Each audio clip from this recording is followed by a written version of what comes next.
How to get an ex back for the very last time. Time stood still, as your love for each other blossomed to new great heights as the days went on. You met through a friend who had introduced the two of you at a party, and almost immediately, a connection developed between you two and things only progressed from there. Coffee dates, movies, dinners, life was great.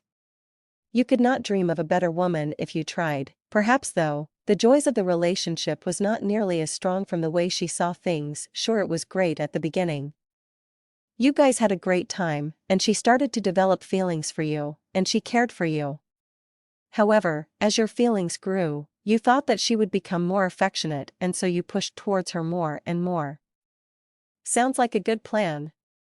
But unfortunately, she pushed the other way instead of towards you.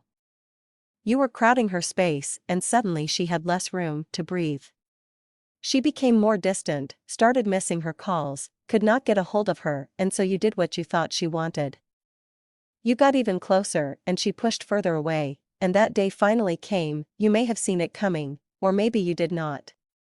But she finally says that things were fun, but that perhaps it would be best if you were only friends. You don't respond to this news very well, your guts burn on the inside, you are left wondering over and over what had happened.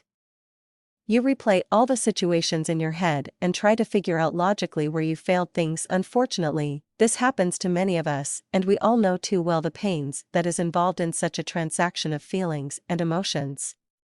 But hopefully, you have read some proper advice recently that will help you out. And hopefully the early advice you had gotten would not have been too counterproductive. So, what caused her to pull away from you so suddenly? Easy, you became less of a man and became more of a girl. Women, no matter how much they say they want someone that understands them, they really don't. These are all tests to see if you do what she says, and it's not what she actually wants.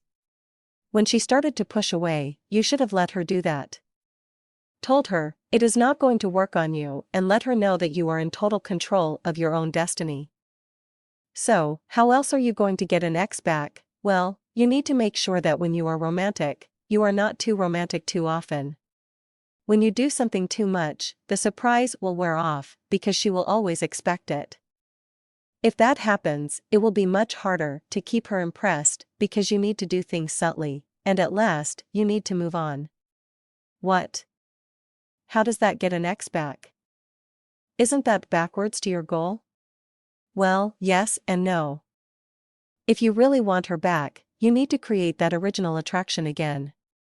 Start all over. If you show her that you are moving on, because you have control of your life, then you have a chance of recreating what you had before. She might give you a second chance. Well, there you have it. Hopefully some of these techniques will help you get your ex back. I know it's confusing, but whoever said life was going to be easy?